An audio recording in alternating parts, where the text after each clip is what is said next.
नमस्कार प्रिय विद्यार्थियों, आप सभी का स्वागत है आपके अपने YouTube channel Shukla study point में। मैं शिवम शुक्ला आप सभी दोस्तों का हार्दिक स्वागत करता हूं। आज की वीडियो के माध्यम से हम लोग चर्चा करेंगे सैन्य विज्ञान के बारे में। अगर आप बीए के प्रथम वर्ष प्रथम सेमेस्टर में एडमिशन लिए हैं और आपने मिलिट्री साइंस सब्जेक्ट लिया हुआ है तो ध्यान रखें दोस्तों, ये प्रैक्टिकली सब्जेक्ट होता है और बहुत ही जबरदस्त विषय होता है। इसको पढ़ने के बाद में आपको बहुत सारे फायदे होते हैं। हालांकि फायदे मैं बताऊंगा किसी दूसरे वीडियो के माध्यम से, लेकिन आज का जो वीडियो है ये पहले यूनिट का है।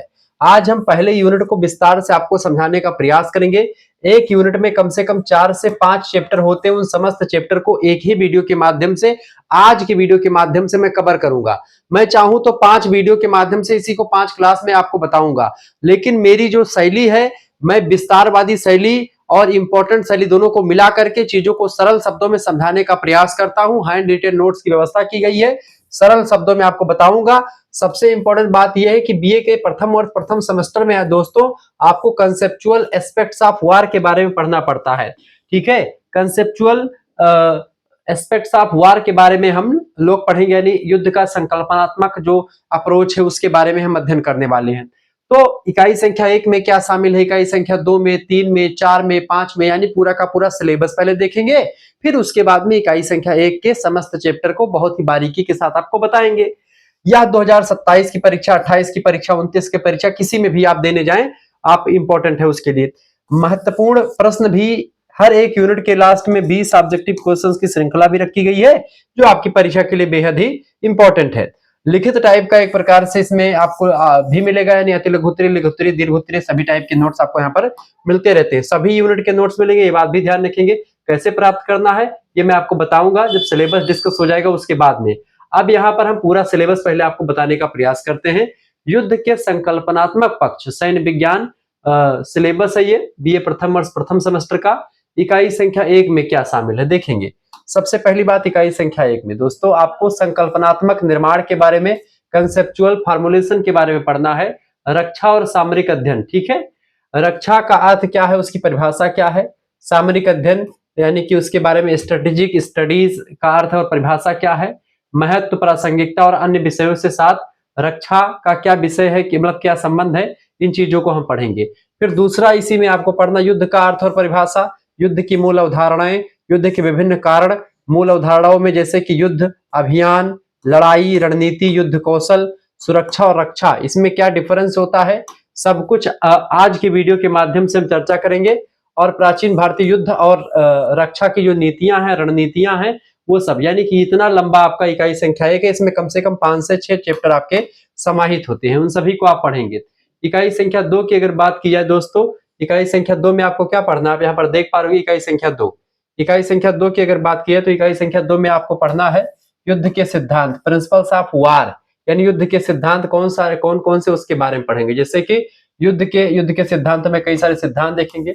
फिर नीति के साधन के रूप में युद्ध, यानी कि जैसे अतीत, वर्तमान और भविष्य के बारे में, ठीक है, हम चीजों को समझने का प्रयास करेंगे। युद्ध में प्राचीन काल में युद्ध कैसा था, वर्तमान में और भविष्य में कैसा चल रहा है, इन समस्त चीजों को जानने का प्रयास करेंगे। ठीक है, आगे बढ़ते हुए भी चीजों को जानने का प्रयास करते हैं। चलिए, इकाई संख्या 3 की अगर बात की, इसमें आपको आधुनिक युद्ध के बारे में पढ़ना है, मॉडर्न वारफेयर के बारे में। जैसे आधुनिक युद्ध की जो अवधारणा आई है, उसकी क्या परिभाषा है, सब कुछ आधुनिक युद्ध की जो विशेषताएं हैं बहुत सारी, उसको भी इसमें हम कवर करेंगे। इसके साथ साथ इकाई 4 में अगर आप देखेंगे दोस्तों, आपको पढ़ना है गुरिल्ला युद्ध के बारे में। गुरिल्ला युद्ध क्या होता है, इसकी पूरी उत्पत्ति कहां से हुई है, इसका ये क्या होता है, इसकी पूरी परिभाषा, सब कुछ आपको बताएंगे। गुरिल्ला युद्ध के सिद्धांत, तकनीक और विशेषताएं देखेंगे। गुरिल्ला विरोधी उपाय क्या हो सकते हैं, उसको भी समझने का प्रयास करेंगे। गुरिल्ला युद्ध बेसिकली आप देखते हैं शिवाजी ने बहुत ज्यादा किया था, उन्हीं के वजह से फेमस हुआ है ये गुरिल्ला युद्ध, ये बात आप ध्यान रखेंगे। तो आपकी परीक्षा के लिए बहुत ही जबरदस्त है, बहुत ही इंपॉर्टेंट है। इकाई संख्या 5 आएगी। इकाई संख्या 5 में आपको क्या पढ़ना है, इसको भी आपको बताते हैं। इकाई संख्या 5 में दोस्तों आपको पढ़ना पड़ता है क्या, इकाई संख्या 5 में आपको पढ़ना है, ये देखेंगे। इकाई संख्या 5 में आपको मनोवैज्ञानिक युद्ध के बारे में, साइकोलॉजिकल वारफेयर के बारे में पढ़ना है। क्योंकि युद्ध दोस्तों जो होता है वो साइकोलॉजी, यानी कि अगर आपने मनोवैज्ञानिक तरीके से युद्ध को हरा दिया, मतलब कि शत्रु को हरा दिया, तो बड़ी जबरदस्त चीज है। मनोवैज्ञानिक युद्ध की अवधारणा को समझेंगे, उसकी परिभाषा को विशेष विद्वानों के अनुसार समझेंगे, यानी इसके क्या कार्य हैं और इसकी क्या लिमिटेशंस, क्या सीमाएं होती हैं, इन चीजों को भी हम इसमें आपको बताने का प्रयास करेंगे। ठीक है, तो घबराने की बिल्कुल आपको आवश्यकता नहीं है। ओके, चलिए आप थोड़ा सा आगे बढ़ेंगे। मनोवैज्ञानिक युद्ध से क्या होता है, शत्रु का मनोबल डाउन कर देते हैं, जैसे चाणक्य ने बहुत सारा किया है ऐसा युद्ध। इकाई 6 में आपको आर्थिक युद्ध के बारे में पढ़ना है, इकोनॉमिक वारफेयर, जैसे पाकिस्तान के साथ होता है, ठीक है।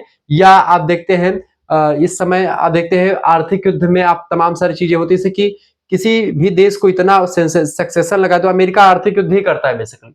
आर्थिक युद्ध की अवधारणा क्या है, परिभाषा क्या है, आर्थिक युद्ध के मूल आयाम क्या है, राष्ट्रीय अर्थव्यवस्था पर युद्ध का क्या प्रभाव पड़ता है, ये सब चीजें हम अध्ययन करेंगे। फिर इसके बाद में इकाई संख्या 7 में आपको परमाणु युद्ध के बारे में, न्यूक्लियर वॉरफेयर के बारे में पढ़ना है। परमाणु युग का प्रारंभ, परमाणु विस्फोट के प्रभाव क्या होते हैं, परमाणु रणनीतियां बहुत सारी, जैसे प्रतिरोध, ठीक है, व्यापक प्रतिघात, ये सब क्या होता है, इन सभी के बारे में हम जो है जानने का प्रयास करेंगे। तो ये सब आपके मिलिट्री साइंस के इकाई पीए के फर्स्ट सेमेस्टर में आपका शामिल है। इकाई 8 में रासायनिक और जैविक युद्ध आपको दिखाई पड़ते हैं। जैविक युद्ध, बायोलॉजिकल वारफेयर, आजकल आप देखिए केमिकल एंड बायोलॉजिकल युद्ध, जैसे कोरोना वायरस, ऐसे ही तमाम प्रकार के वायरस भी बनाए जाते हैं अलग अलग देशों में, जो कि एक प्रकार से भविष्य में युद्ध की तैयारी के लिए हो सकते हैं, ठीक है। रासायनिक और जैविक युद्ध की अवधारणा और परिभाषा, रासायनिक और जैविक एजेंट जो होते हैं उनके उनके क्या प्रभाव है और सैन्य का सेना में क्या उपयोग होता है इसका, ये सब चीजों को हम अध्ययन करेंगे। इस तरीके से आपने इन चीजों को समझा। हमारे दोस्तों 2 चैनल और हैं, एक का नाम है को करिकुलर मास्टर, एक का नाम है बीए करिकुलर, और शुक्ला स्टडी पॉइंट चैनल पर आप यह वीडियो देख रहे हैं, तीनों चैनल को सब्सक्राइब कर लीजिएगा। अब इकाई संख्या 1 संकल्पनात्मक निर्माण के बारे में समझेंगे, कंसेप्चुअल फॉर्मुलेशन के बारे में समझेंगे। रक्षा और सामरिक अध्ययन क्या होता है, स्ट्रेटेजिक स्टडीज के बारे में अध्ययन करेंगे। रक्षा किसे कहते हैं, सब कुछ आपको बताने का प्रयास रहेगा। इकाई संख्या 1 दोस्तों, वीडियो को लाइक कर दीजिएगा, चैनल पर अगर नए हैं तो प्लीज चैनल को सब्सक्राइब कर दीजिएगा, क्योंकि इसी प्रकार से इंफॉर्मेटिव वीडियो में लगातार आपके लिए लाता रहता हूं, ठीक है। तो आपको घबराने की कोई आवश्यकता नहीं, सारी चीजें यहाँ पर आपको मिलेंगी।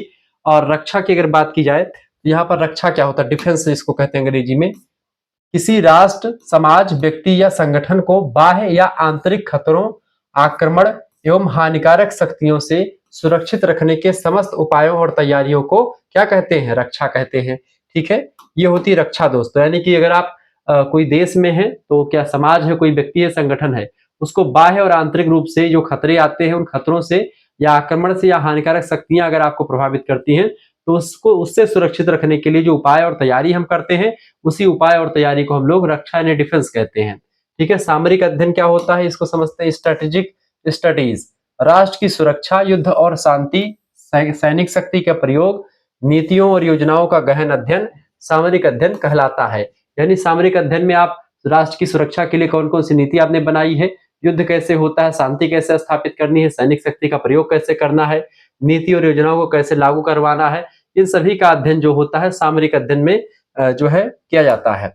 अब तमाम सारे विद्वानों की अगर परिभाषाओं को देखें तो जैसे कि जो है क्लासबिट्ज नाम के एक जो है विद्वान है, वो कहते हैं कि युद्ध नीति का साधन होता है, यह राजनीति की निरंतरता है और अन्य साधनों के द्वारा, ठीक है। सुनतजू कहते हैं कि सामरिक अध्ययन जो होता है, स्ट्रेटेजिक जो स्टडीज होती है, वह विज्ञान है जिससे शत्रु को बिना लड़े पराजित किया जा सकता है, यानी बिना लड़े अगर हमने सामरिक स्ट्रेटेजी बना ली अच्छे तरीके से, रणनीति बना ली अच्छी रणनीति, तो आप युद्ध में किसी को भी हरा सकते हैं, कैसा भी विपक्षी हो आप उसको हरा सकते हैं, ठीक है। ये बात आप ध्यान रखेंगे। आगे बढ़ते हैं और भी चीजों को जानने का प्रयास करते हैं। वीडियो को लाइक और चैनल पर नए हैं तो प्लीज चैनल को सब्सक्राइब कर दीजिएगा, क्योंकि इसी प्रकार से इन्फॉर्मेटिव वीडियो में लगातार आपके लिए लाता रहता हूँ, ठीक है। चले आगे बढ़ते हैं और भी चीजों को जानने का प्रयास करते हैं। चले आगे देखते हैं और भी चीजों को समझने का प्रयास करते हैं। अगले विद्वान है JFC फुलर। यह कहते हैं कि सामरिक अध्ययन युद्ध कला का सिद्धांत और व्यवहार होता है जो युद्ध से पहले बेसिकली तैयार किया जाता है, ठीक है। सरल परिचय की अगर बात की जाए तो रक्षा और सामरिक अध्ययन राष्ट्रीय सुरक्षा के दोनों आधार स्तंभ होते हैं, ठीक है। दोनों, चाहे रक्षा डिफेंस की बात की चाहे इस जो है सामरिक स्ट्रेटेजी की बात की जाए, दोनों राष्ट्रीय सुरक्षा ही करते हैं। यह अध्ययन युद्ध, शांति, कूटनीति, सैन्य शक्ति, रणनीति, युद्ध कौशल और सुरक्षा प्रबंध से संबंधित होता है। ये सुरक्षा का प्रबंधन करता है, सैन्य शक्ति को मजबूत करता है, युद्ध के लिए रणनीतियां बनाता है, बचने की रणनीतियां, कूटनीति और शांति कैसे रखनी है, युद्ध कैसे करना, सारी जानकारी इसमें आपको मिलती है। किसी भी राष्ट्र की स्वतंत्रता, संप्रभुता और क्षेत्रीय अखंडता की रक्षा के लिए सामरिक अध्ययन जो होता है बहुत जरूरी होता है ये करना, ठीक है। अब आगे हम चर्चा करते रहेंगे, ठीक है, रक्षा और सामरिक अध्ययन के बारे में चीजों को समझने का प्रयास करेंगे। इनका महत्व क्या है, महत्व को समझने से पहले आपको बता दूं कि ऐसे ही आपको ये चीजें मिलती रहेंगी, ये आप देख पा रहे होंगे तमाम सारी चीजें। ऐसे चार्ट के माध्यम से हर एक चीजों को आपको समझाने का प्रयास रहेगा, ठीक है। सब चीजें, वार क्या होता है, सारी चीजें, किसका क्या प्रभाव पड़ता है, सब कुछ आपको बताएंगे। और इस तरीके से कुछ युद्ध में कैसे युद्ध होगा उसके लिए चित्रात्मक शैली में नोट्स, ये सब आपको मिल जाएगा। और चार्ट के रूप में आपको युद्ध क्या है, अभियान क्या है, लड़ाई क्या है, सबके बारे में व्यापक तरीके से तुलनात्मक अध्ययन, सब कुछ आपको यहाँ पर दिखाई पड़ेगा। जैसे युद्ध की मूल अवधारणा में जैसे रणनीति क्या है, सब कुछ इसमें विस्तार से हम लोग चर्चा करेंगे। और घबराने की आपको आवश्यकता नहीं, सारी जानकारी यहाँ पर देने का प्रयास मेरे द्वारा किया जाएगा। ये सब आपका यूनिट नंबर 1 का जो है सिलेबस है। यूनिट नंबर 1 में हमने दिया। अब लास्ट में आपके लिए देखिए, ये आपके लिए 20 ऑब्जेक्टिव क्वेश्चन भी हमने तैयार किए हैं, ये सब भी मिल जाएगा। ये सब कैसे आपको प्राप्त करना है, उसके लिए आपको व्हाट्सएप ग्रुप से हमारे जुड़ना पड़ेगा। उसके लिए आपके लिए मात्र 100 रुपए फीस रखी गई है। 100 रुपए फीस में आपको बहुत कुछ मिलने वाला है। अब आइए हम आपको बताने का प्रयास करते हैं कि क्या-क्या आपको कैसे-कैसे आपको प्राप्त करना है, नोट्स को कैसे प्राप्त करना है। सबसे पहले आपको करना क्या है, हमारा एक नंबर, व्हाट्सएप नंबर पर आपको एसएमएस कर देना है। व्हाट्सएप पर ही नोट्स आपको मिलेगा और यहीं पर पढ़ाते हैं। 9984 039 139, इस नंबर पर आप व्हाट्सएप पर एसएमएस कर दीजिएगा। क्या एसएमएस करेंगे दोस्तों, आपको अपना नाम एसएमएस कर देना है, ठीक है। अपनी यूनिवर्सिटी का नाम एसएमएस कर देना है, अपने सब्जेक्ट का नाम और आप किस सेमेस्टर में है अपने सेमेस्टर का नाम लिख करके भेज देना है। जैसे फर्स्ट सेमेस्टर की फीस मात्र और मात्र 100 रुपए रखी गई है। जैसे इतना लिख करके आप भेजेंगे, आपके पास एक क्यूआर कोड भेजा जाएगा। उसी क्यूआर कोड पर आपको मात्र और मात्र 100 रुपए फीस जमा कर देने हैं। जैसे ही आप 100 रुपए फीस जमा करेंगे, आपके पास एक जो है स्कैनर भेजा जाएगा। स्कैनर पर आपको 100 रुपए फीस जमा कर देने हैं, या फीस आप खुद भी जमा कर सकते हैं, कोई दूसरा भी जमा कर सकता है, ठीक है। ये बात आप ध्यान रखेंगे। मात्र और मात्र 100 रुपए फीस में पूरा और पूरा फर्स्ट सेमेस्टर का आपको यूनिट 1 से लेकर के इकाई 8 तक का आपको नोट्स मिल जाएगा। सबसे पहली बात, जैसे ये इकाई संख्या 1 का नोट्स आप देख लिए हैं, ऐसे इकाई 2, इकाई 3, इकाई 4 का नोट सभी का इकाई 8 तक आपको मिल जाएगा। सैन्य विज्ञान के साथ आपके पॉलिटिकल साइंस है, या हिस्ट्री है, या अन्य कोई सब्जेक्ट आपका है सैन्य विज्ञान के साथ, तो उन सभी का भी पूरा मिलेगा। यानी कि सभी विषय का नोट्स केवल 100 रुपए फीस में आपको सभी का, तीनों चारों सब्जेक्ट जो आपके उनके मिलेंगे। और को करिकुलर वाला जो प्रैक्टिस सेट होता है, ऑब्जेक्टिव चूंकि उसका पेपर होता है तो उसके लिए भी परीक्षा चाहे ऑब्जेक्टिव हो चाहे लिखित, तो दोनों टाइप की तैयारी आपको मिल जाएगी, ठीक है। अच्छा, एक ऑफर भी आपके लिए लॉन्च किया गया है। जो बच्चे चाहते हैं गुरुजी हम फर्स्ट एंड सेकंड दोनों का एक साथ फीस जमा करना चाहते हैं, फर्स्ट सेमेस्टर का चूंकि पेपर नवंबर दिसंबर में होगा और सेकंड सेमेस्टर का पेपर आपका मई जून में होगा, ठीक है, 2027 में। तो आपको फर्स्ट सेमेस्टर और सेकंड दोनों की तैयारी करनी है। फर्स्ट का भी तैयारी होगी, जब फर्स्ट का पेपर हो जाएगा तुरंत उसके अंदर सेकंड में आपको जोड़ा जाएगा। तो दोनों की फीस इकट्ठा अगर जमा करेंगे तो आपके लिए 50 रुपए की छूट रहती है, ठीक है। 50 रुपए आपके लिए छूट इसलिए रहती है क्योंकि आप एक सेमेस्टर का फीस कितना है, 100 रुपए है, 2 सेमेस्टर का 200 रुपए हो जाएगा, सेकंड का भी बाद में जोड़ेंगे 200 रुपए, तब 100 रुपए फिर देना पड़ेगा। तो ऐसे में आप इकट्ठा अगर फीस जमा कर देंगे तो आपका 150 रुपए ही लगेगा, 200 रुपए नहीं लगेगा। यानी 200 रुपए आपका नहीं फीस लगेगा। एक साथ फीस जमा करने पर फर्स्ट सेमेस्टर एंड पूरा सेकंड सेमेस्टर आपको मात्र 150 रुपए में एक सब्जेक्ट नहीं बल्कि सारे सब्जेक्ट आपको मिलेंगे। घबराने की कोई आवश्यकता नहीं, सभी यूनिवर्सिटी के सिलेबस में यही चीजें हैं, सब कुछ आपको मिलने वाला है मात्र 150 रुपए फीस में, ठीक है। आपको व्हाट्सएप ग्रुप जोड़ा जाएगा, वहीं पर लाइव क्लास के link, video lecture, PDF note सब कुछ आपको मिलता रहेगा। सबसे इंपॉर्टेंट ये है कि ग्रुप से जुड़ने का कि आपको पीडीएफ नोट्स मिलता है सभी यूनिट का, ठीक है। और इसके साथ साथ परीक्षा के अंतिम समय में आप देखते हैं आपको बहुत सारे practice set, model paper, revision class और क्लास के अलावा उस सभी चीजों का प्रैक्टिस सेट आपको मिल जाता है पीडीएफ में। जैसे कौन कौन से क्वेश्चन आने वाले हैं, इसके लिए पहले से जो मॉडल पेपर बनाए जाते हैं वो आपको मिल जाएगा। कम से कम 4 से 5 मॉडल पेपर मिल जाएंगे, आप आसानी से उन चीजों को पढ़ करके जाइएगा पेपर में, तो आपको सब कुछ मिल जाएगा। किताब और सीरीज लेने की आवश्यकता नहीं पड़ेगी। एक सब्जेक्ट की आप किताब या सीरीज खरीदते हैं तो सीरीज का दाम 60 रुपए एक विषय का, 5 विषय आपको कम से कम लेना पड़ेगा, तो कम से कम आपका 300 रुपए आप फर्स्ट सेमेस्टर में खर्च करते हैं और 600 रुपए 2 सेमेस्टर में मिला करके खर्च करेंगे। ये सब आपको खर्च करने की आवश्यकता नहीं। एक सेमेस्टर एक सब्जेक्ट की किताब कम से कम 150-200 रुपए की आती है, तो वो भी आपको लेने की आवश्यकता नहीं पड़ेगी। अगर आप हमसे जुड़ जाते हो तो ये सारा नोट्स आपको मिल जाता है बहुत ही कम पैसे में, 150 रुपए फीस में सभी विषय का, सभी सब्जेक्ट का 1 साल तक आपको व्हाट्सएप में जोड़ा जाएगा। वहीं पर व्हाट्सएप के माध्यम से चीजें आपको मिलती रहेंगी, पीडीएफ नोट्स। बाकी क्लासेस यूट्यूब पर ही चलेंगी, आप यूट्यूब पर ही देखिए, ठीक है। ये बात आप ध्यान रखेंगे। आगे बढ़ते हुए चीजों को जानने का प्रयास करते हैं। वीडियो को शेयर कर दीजिएगा और लाइक कर दीजिएगा। क्लियर, आगे बढ़ा जाए।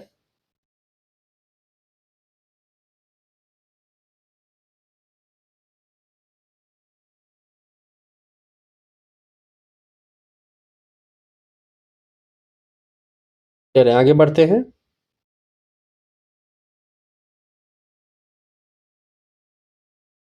चलिए भैया, तो इस तरीके से आपने चीजों को समझा। ये फीस आप खुद भी जमा कर सकते, किसी दूसरे से भी आप जमा करवा सकते। रक्षा और सामरिक अध्ययन, इसका क्या महत्व है, इसको भी थोड़ा सा समझते हैं। देखिए दोस्तों, राष्ट्रीय सुरक्षा की अगर बात की जाए, राष्ट्रीय सुरक्षा की गारंटी क्या होती है कि यह अध्ययन देश की सीमाओं और जो संसाधन होते हैं, जो भी चीजें, जो नागरिक होते हैं, उन नागरिकों का, संसाधनों का, सीमाओं का और राष्ट्रीय हितों की सुरक्षा सुनिश्चित करने में सहायता करता है। इसकी गारंटी देता है कौन? राष्ट्रीय सुरक्षा, नेशनल सिक्योरिटी। विदेश नीति निर्माण में सहायता करता है, चाहे वो रक्षा की बात हो, चाहे सामरिक अध्ययन की बात हो, दोनों मतलब एक ही जैसा होता है। सामरिक अध्ययन से अंतरराष्ट्रीय परिस्थितियों, शक्ति संतुलन और अन्य देशों की नीतियों को समझा जाता है और सही विदेश नीति बनाई जाती है। किसके द्वारा? सामरिक अध्ययन के द्वारा। ठीक है।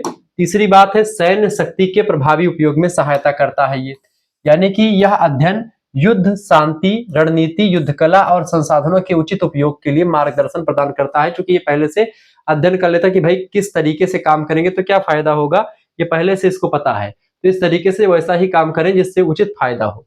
चौथी बात है, भविष्य की चुनौतियों की पहचान करने में भी सामरिक अध्ययन उपयोगी होता है। जैसे आधुनिक युग में युद्ध का स्वरूप कैसा है, लगातार बदल रहा है। पहले लोग युद्ध करते थे दोस्तों तो जो है लाठी डंडा लेकर के युद्ध करते थे, फिर गोली और बारूद से धोना शुरू हुआ, तीर धनुष से शुरू हुआ, तोपें चलने लगी। ठीक है। फिर आमने सामने सैनिक कुछ लड़ते थे पहले। ठीक है। अब क्या है, अब भैया मिसाइल यार एयरफोर्स ने सारा जो है सिस्टम ने लिया है। एयरफोर्स जाता है, यहीं से बैठे बैठे कहीं वहां उनके सीमा में घुसे बिना ही यहीं से एयर स्ट्राइक हो जाती है। ये सब होने लगा है। लेकिन उससे आगे एक कदम और बढ़कर के आजकल साइबर युद्ध हो रहा है। जैसे उन्होंने उनके जो है सिस्टम को हैक कर लिया, फलाने देश ने फलाने के हैक कर लिया, ये सिस्टम चलता है। ये भी एक प्रकार से युद्ध के अंतर्गत अब आजकल शामिल हो रहा है। इसके अलावा जैविक और रासायनिक युद्ध, ये सब आधुनिक युद्ध है। इसके हिसाब से जो बदलता युद्ध का परिवेश है, उसके अध्ययन में भी सामरिक जो है अध्ययन का बड़ा महत्व होता है। यह अध्ययन भविष्य की सुरक्षा की चुनौतियों, जैसे आतंकवाद से लड़ने के लिए साइबर युद्ध, अंतरिक्ष युद्ध की पहचान करने में सहायता करता है। तो इसीलिए बहुत जरूरी हो गया है आज ये चीजें। ठीक है, ये बात आप ध्यान रखेंगे। आगे बढ़ते हैं और भी चीजों को जानने का प्रयास करते हैं। संसाधनों का संरक्षण करने में और प्रबंधन करने में भी इसका महत्व है सामरिक अध्ययन का। सीमित संसाधनों का सही प्रबंधन करके देश के लंबे समय तक सुरक्षा बनाए रखना, ये जो होता है सामरिक अध्ययन का महत्व होता है। इसके अलावा राष्ट्र की एकता और स्थिरता बनाए रखता है। यह अध्ययन यानी सामरिक अध्ययन आंतरिक और बाह्य खतरों से निपटने में सहायक होकर के राष्ट्र की एकता, राष्ट्र की अखंडता और स्थिरता बनाए रखने में एक महत्वपूर्ण भूमिका निभाता है सामरिक अध्ययन। ठीक है, ये बात आप ध्यान रखिए। तो सामरिक अध्ययन ये दोस्तों जो मैंने आपको समझाया। ठीक है, क्लियर।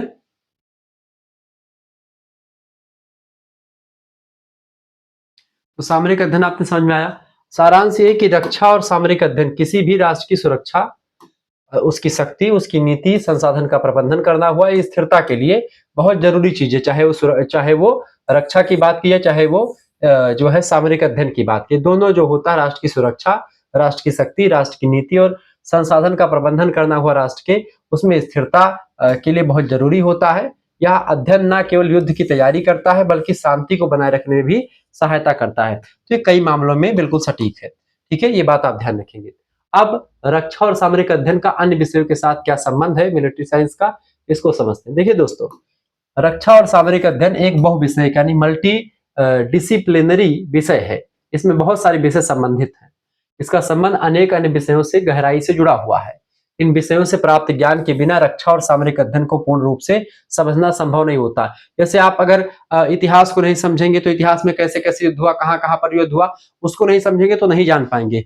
जियोग्राफी का की समझ आपको नहीं तो भी सामरिक अध्ययन नहीं कर पाएंगे। ठीक है, आपको जो है अंतरराष्ट्रीय संबंधों के बारे में नहीं समझ तो आप नहीं समझ पाएंगे। तो ये सब चीजें आपको जानना परम आवश्यक होता है, बहुत जरूरी होता है। ठीक है, आप दोस्तों मुख्य विषय और उसके साथ सामरिक रक्षा और सामरिक अध्ययन का क्या संबंध है, इसको थोड़ा सा हम समझते हैं एक चार्ट के माध्यम से। सबसे पहले हम समझते हैं दोस्तों इतिहास से साथ। देखिए, रक्षा और सामरिक अध्ययन का संबंध, सबसे पहला संबंध किससे? इसका इतिहास से है।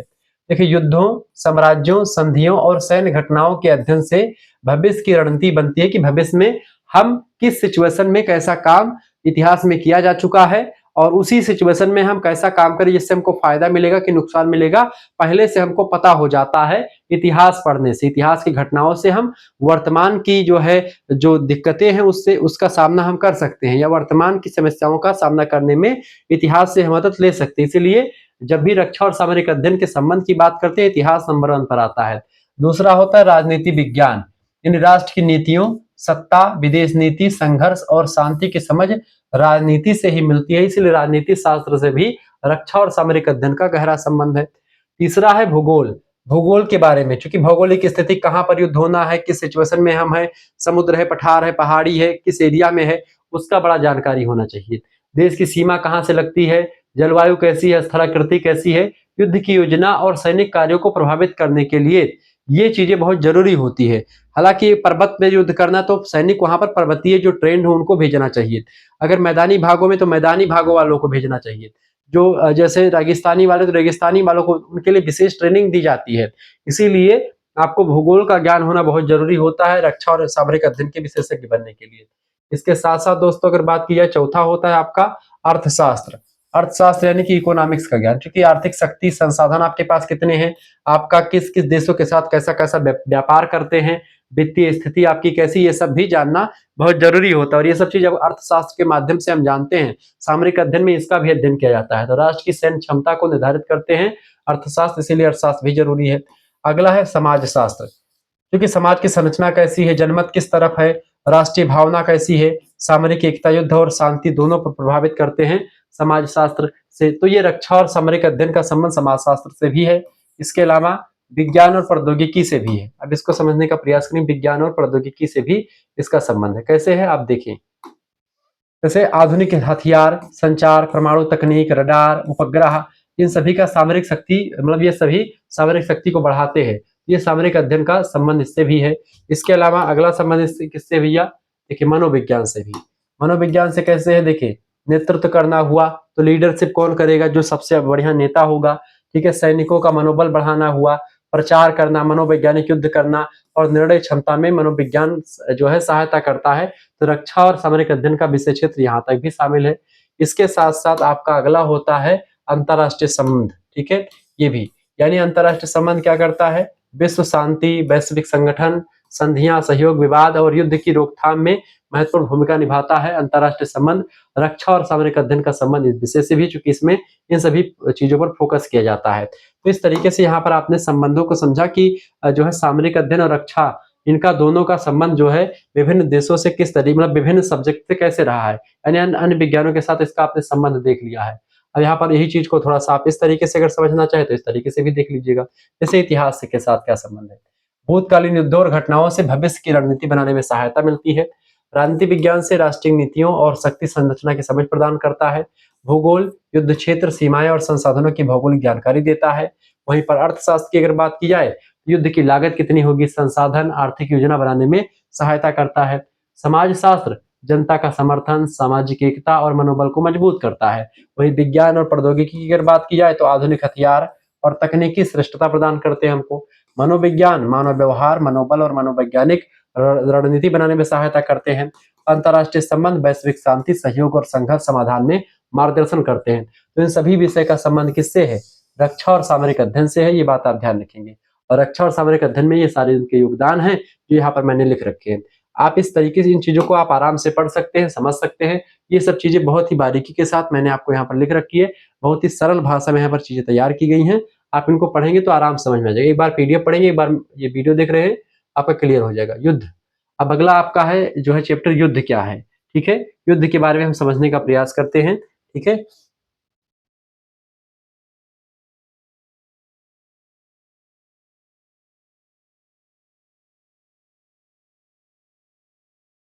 क्लियर, चलिए तो युद्ध के बारे में समझते हैं, युद्ध किसे कहते हैं। दोस्तों युद्ध का अर्थ आप लिखिएगा।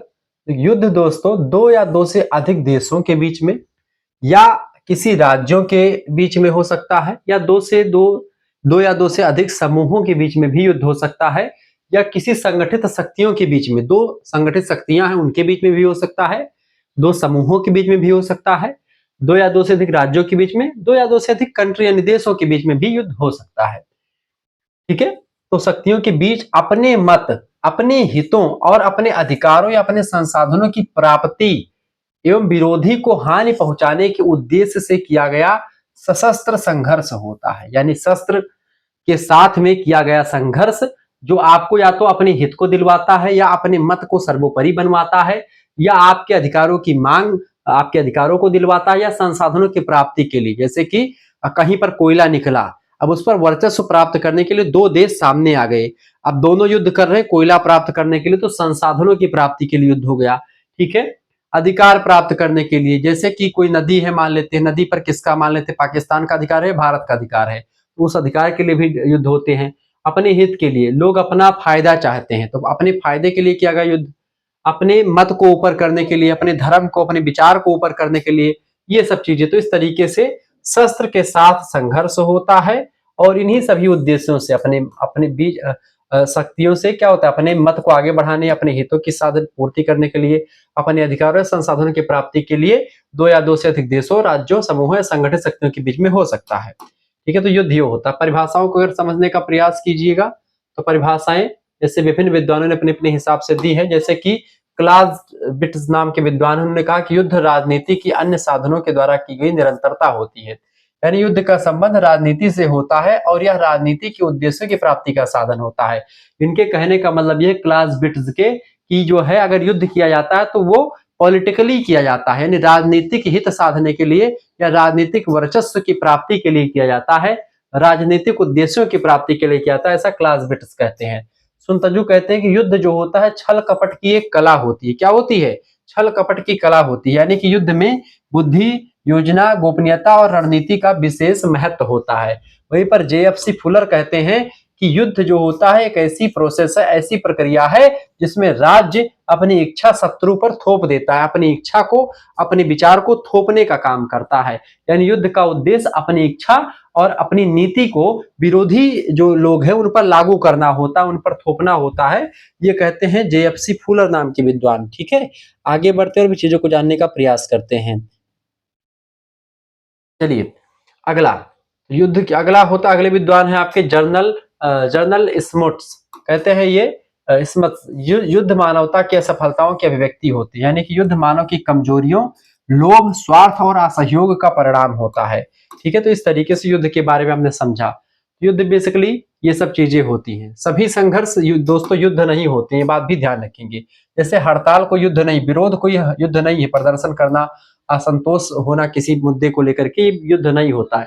युद्ध केवल वही है जिसमें सशस्त्र बलों का प्रयोग हो, यानी कि शस्त्र के साथ, गोली बारूद के साथ, टैंक के साथ किया जाए और संगठित रूप से विरोधी को हराने का लक्ष्य रखा जाए, ये होता है आपका युद्ध।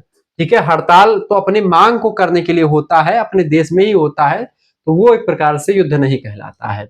युद्ध की विशेषताएं हेडिंग डालेंगे, लिख सकते हैं आप। ठीक है, युद्ध की विशेषताएं क्या होती है? युद्ध की विशेषताएं दोस्तों लिखिएगा, कैरेक्टरिस्टिक्स ऑफ वार। पहली विशेषता युद्ध की यह है कि यह सशस्त्र संघर्ष होता है, यानी शस्त्र के साथ किया गया संघर्ष युद्ध कहलाता है। दूसरी बात, संगठित और योजनाबद्ध तरीके से एक प्लान करके, प्री प्लान्ड होता है युद्ध। ठीक है, अचानक से नहीं होता है, एक प्लान करके दूसरे देश की शक्ति को कमजोर करने के लिए या अपनी शक्ति को ज्यादा बताने के लिए, अपने विचार को उस शक्ति पर थोपने के लिए दूसरे देश पर, ये के लिए युद्ध किया जाता है। इसके अलावा यह दो या दो से अधिक पक्षों के बीच में होता है। ठीक है, इसमें हिंसा और बल का प्रयोग भी खूब दबा करके किया जाता है। इसका उद्देश्य यानी युद्ध का उद्देश्य विरोधी को पराजित करना होता है, यानी विरोधी को पराजित किया जाए। छठा उद्देश्य होता है सीमित, यानी सीमाबद्ध या असीमित हो सकता है। ठीक है, इसकी एक सीमा हो सकती है कि लिमिटेशन किसी उद्देश्य, या असीमित भी हो सकता है। ठीक है, इसके अलावा यह विनाश, क्षति और दुख पीड़ा उत्पन्न कर सकता है, क्योंकि युद्ध के बाद में यही सब चीजें होती हैं। इसके अलावा अगर आप देखेंगे, इसके अलावा दोस्तों, इसके अलावा अगर आप देखेंगे तो यह युद्ध जो होता है राजनीतिक, आर्थिक और वैचारिक उद्देश्यों की पूर्ति का साधन होता है। कोई राजनीतिक हित साधना हुआ या कोई जो है आर्थिक चीजें के लिए युद्ध होता है, या अपने विचारों को एक प्रकार से आगे बढ़ाने के लिए, अपने विचारों को सर्वोपरि दिखाने के लिए युद्ध किया जाता है। जैसे अमेरिका का जो क्या नाम है, डोनाल्ड ट्रंप, आप देखते हैं तो उनका जो है अपना विचार आगे बढ़ाना, अपने देश को वर्चस्व दिखाना, उसके लिए तमाम सारे जो है वो दबदबा कायम करने के लिए युद्ध करते रहते हैं। ठीक है, हमेशा जो है दूसरे देशों पर अपने नीतियों को थोपते रहते हैं, कभी कभी इस तरीके से होता है। ठीक है, अभी ईरान के साथ आप देख रहे हैं मामला क्या चल रहा है। युद्ध के उद्देश्य क्या होते हैं? Objectives of war. क्यों, किस उद्देश्य से युद्ध किया जाता है? पहला उद्देश्य विरोधी को पराजित करने के उद्देश्य से, जो आपका विरोधी है उसको पराजित करने के लिए युद्ध किया जाता है। दूसरी बात है अपने राष्ट्रीय हितों और लक्ष्यों की प्राप्ति करने के लिए युद्ध किया जाता है। तीसरी बात है क्षेत्र, संसाधन या अधिकारों का अधिग्रहण करने के लिए युद्ध किया जाता है, यानी किसी क्षेत्र को अपने देश में शामिल करना हुआ, या कोई संसाधन मिल गया उसको अपने यहाँ शामिल करना हो गया, या अपने मतलब कि उसको अपने अधिकारों को प्राप्त करने के लिए भी युद्ध किया जाता है। इसके अलावा चौथा उद्देश्य होता है विरोधी की शक्ति, मनोबल और संसाधनों को नष्ट करना। ठीक है, विरोधी की शक्ति को नष्ट करना, उनके मनोबल को नष्ट करना और संसाधनों को नष्ट करने के उद्देश्य से भी युद्ध किया जाता है। यह बात आप ध्यान रखेंगे। ठीक है, इसके अलावा आगे बढ़ते हुए चीजों को जानने का प्रयास करते हैं। वीडियो को लाइक कर दीजिएगा और जो है चैनल पर अगर नए हैं तो प्लीज चैनल को सब्सक्राइब भी कर दीजिएगा। ठीक है,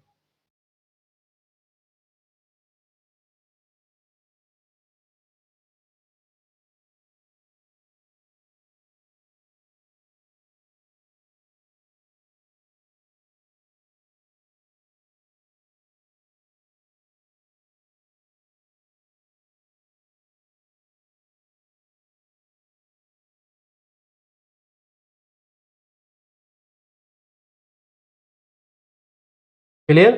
विरोधी की शक्ति, उसके मनोबल और उसके संसाधनों को नष्ट करने के उद्देश्य से भी युद्ध किया जाता है। पांचवा उद्देश्य है शांति और सुरक्षा की स्थापना करने के लिए युद्ध किया जाता है अपने देश में, ताकि अगर विरोधी को हम पराजित कर देंगे, कोई विरोधी रहेगा नहीं तो शांति बनी रहेगी। छठी बात है अपने विचारों, अपने सिद्धांतों या अपनी विचारधारा को स्थापित करने के लिए भी युद्ध किया जाता है।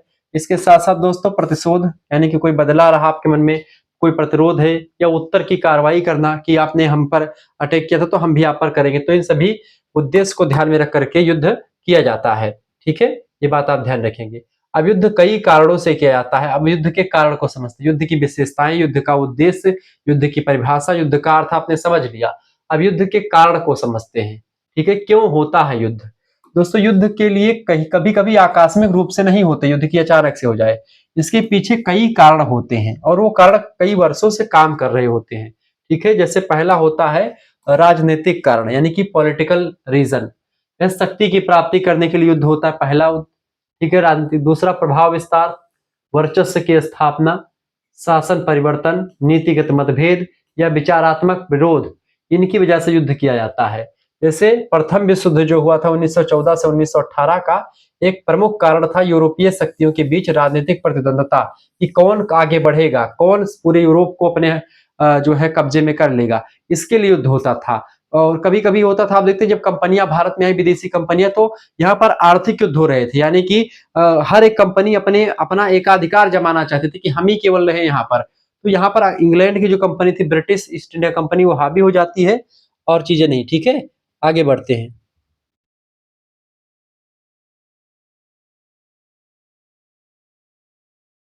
चले, तो ये रहा आपका राजनीतिक कारण। दूसरा होता है आर्थिक कारण, इकोनॉमिक केसेस, यानी जिससे धन कमाना, व्यापार, बाजारों, उपनिवेशों और आर्थिक लाभ की प्राप्ति करने के लिए युद्ध होता है। संसाधनों, कच्चे माल या व्यापारिक मार्गों पर नियंत्रण हेतु संघर्ष किया जाता है, यह भी एक युद्ध होता है। तो इन कारणों से भी युद्ध होता है, धन कमाने के लिए या दूसरे के धन पर कब्जा करने के लिए, आर्थिक लाभ की प्राप्ति के लिए, संसाधनों, कच्चे माल और व्यापारिक मार्गों को अपने कंट्रोल में करने के लिए युद्ध किए जाते हैं। जैसे कि स्टेट ऑफ हार्मोज, जहां से दुनिया के लगभग में सभी जहाज व्यापार के लिए निकलते हैं अधिकतर, वो उसको अमेरिका अपने कब्जा में लेना चाहता था, इसलिए आप देखते युद्ध भी हुआ। ठीक है, और ऐसे तमाम चीजें आपको निकल करके सामने आती हैं। हालांकि कोई फैक्ट नहीं है कि अमेरिका कब्जा करना चाहता था, लेकिन उद्देश्य उसका वही था, क्योंकि वो तेल पर उसकी निगाह थी। अमेरिका की निगाह ईरान के तेल पर थी। ठीक है, और ईरान ही तेल के दम पर ही आते तेल, वही स्टेट ऑफ हार्मोज बंद कर दिया।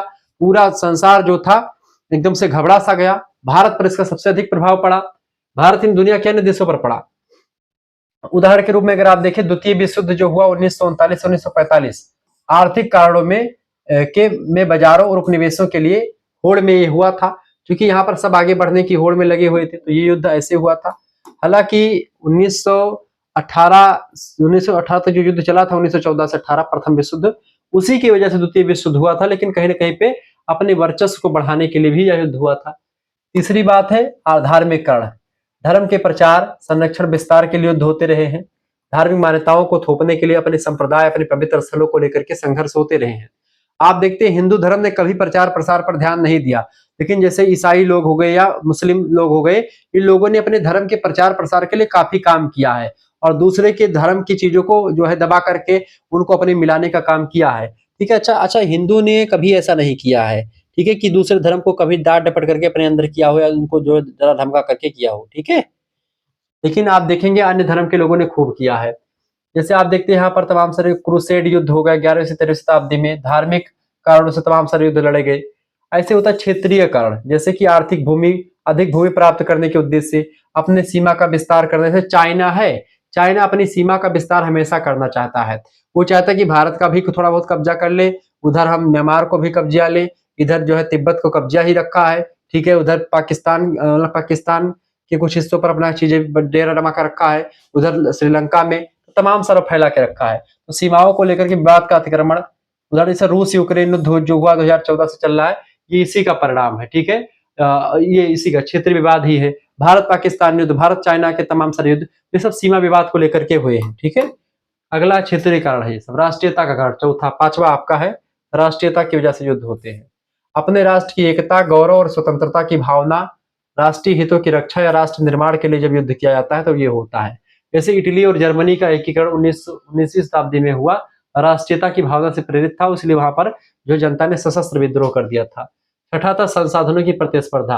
प्राकृतिक संसाधन जैसे जल, तेल, खनिज, गैस आदि की कमी होने पर दूसरे देश की चीजों को हम कब्जाने की कोशिश करते हैं।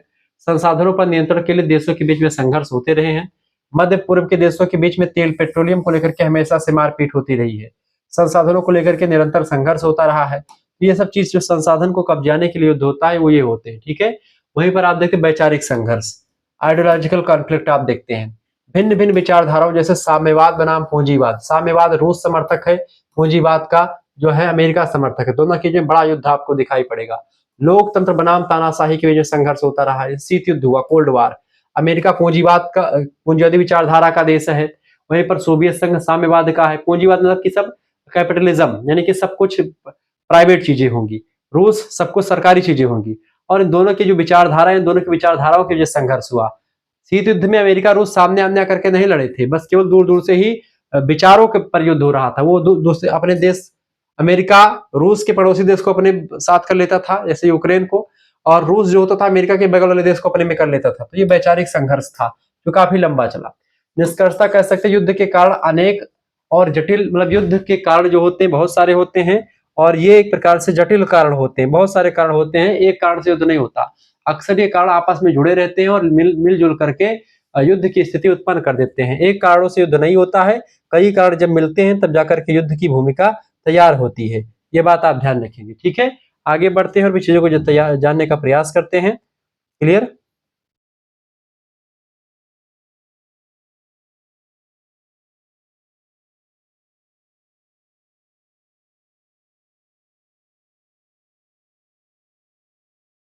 चले, तो ये हो गया आपका युद्ध। युद्ध के कारण भी समझे हमने, ठीक है। अब युद्ध की मूल अवधारणा को समझने का प्रयास करते हैं। युद्ध क्या होता है इसको समझते हैं। देखिए दोस्तों, युद्ध दो या दो से अधिक संगठित राजनीतिक इकाइयों के बीच में अपनी इच्छाओं से को एक दूसरे पर थोपने के लिए हिंसात्मक रूप से किया जाने वाला संघर्ष होता है। व्यापक होता है, दीर्घकालिक होता है, राष्ट्र की समस्त शक्ति के प्रयोग वाला एक संघर्ष होता है युद्ध। दूसरा होता है अभियान। क्या होता है अभियान दोस्तों, किसे कहते हैं? देखते, किसी युद्ध के अंदर, अभियान को दोस्तों कैंपेन कहते हैं। किसी युद्ध के अंदर ही कोई युद्ध चल रहा है, युद्ध व्यापक होता है, अभियान उसका एक पार्ट मात्र होता है। तो किसी युद्ध के अंदर निर्धारित उद्देश्य की प्राप्ति के लिए की गई सैनिक कार्यवाहियों की एक श्रृंखला को अभियान कहते हैं। जैसे कि कोई युद्ध हो रहा है तो अभियान में एक या अनेक लड़ाइयां या कार्रवाइयां शामिल हो सकती हैं। जैसे द्वितीय विश्व युद्ध में नारमंडी अभियान जो चला था, ये इटली अभियान चला। ये सब दोस्तों क्या है, ये सब युद्ध के अंदर एक एक विशेष टाइप के समूहों को कुछ एक अभियान, कुछ कैंपेन दिया जाता है कि भाई आप इस टारगेट को पूरा कीजिएगा, इस युद्ध में इस तरीके से आपको करना है। यानी युद्ध के दौरान ही कुछ कैंपेन चलाए जाते हैं, कुछ अभियान चलाए जाते हैं, ठीक है। इसके अलावा आगे बढ़ते हैं और चीजों को जानने का प्रयास करते हैं। लड़ाई क्या होती है? लड़ाई की अगर बात की दोस्तों, तो सीमित स्थान, बैटल जिसको कहते हैं, सीमित स्थान और सीमित समय में दो विरोधी सेनाओं के बीच सीधे आमने सामने खड़े होकर के टक्कर की लड़ाई होती है, जिसी को बैटल बोलते हैं।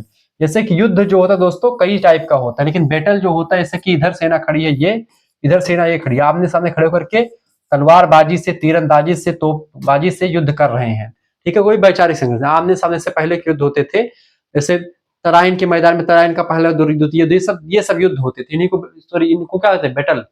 इनको बैटल कहते हैं, लड़ाई कहा जाता है इन्हीं को। जैसे हल्दी घाटी का युद्ध, पानीपत की तीसरी लड़ाई, कुरुक्षेत्र का युद्ध, ये सब लड़ाई में आ जाते हैं।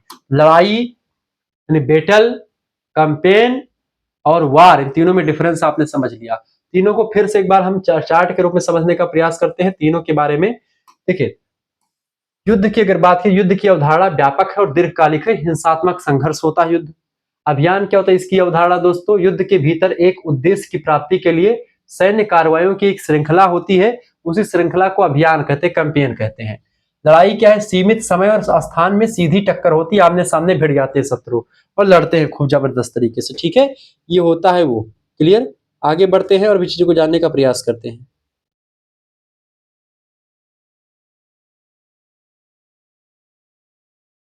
आगे बढ़ा जाए। बिल्कुल।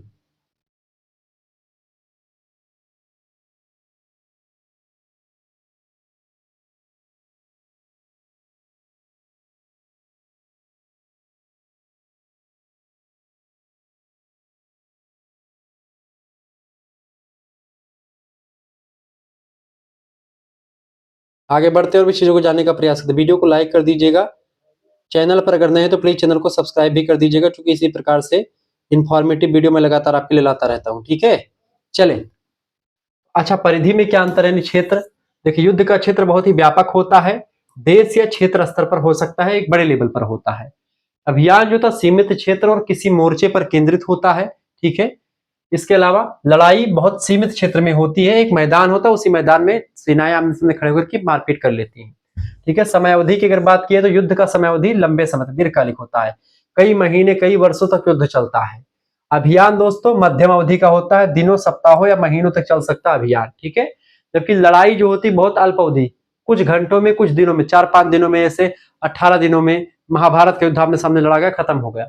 ऐसे कुछ घंटों में, कुछ दिनों में खत्म हो जाता है। उद्देश्य दोस्तों, ये उद्देश्य भी अलग होता है। युद्ध दोस्तों शत्रु की इच्छा शक्ति को तोड़ना और शांति अपनी मतलब की शांति अपनी शर्तों पर स्थापित करना युद्ध होता है इसका उद्देश्य। अभियान का उद्देश्य होता है युद्ध के उद्देश्य की प्राप्ति के लिए सामरिक लक्ष्य हासिल करना।